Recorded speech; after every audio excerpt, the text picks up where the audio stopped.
Hello everyone, welcome back to another episode of Technologyglance. Today in this video, I'm going to guide you through how you can enable V8 Optimizer on Brave. So let's get started. Firstly, open Brave browser in your device, then tap on three dots icon, next tap on Settings. After that, tap on Brave Shield and Privacy, then scroll until you find Manage V8 Optimizer, then tap on it.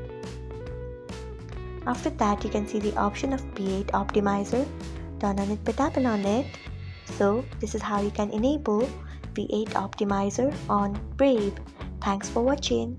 If you found this guide helpful, we would love it if you hit the thumbs up button below. We upload great new tech tutorials like this one every day. So do not forget to subscribe to our channel and hit the bell icon so that you'll never miss another update.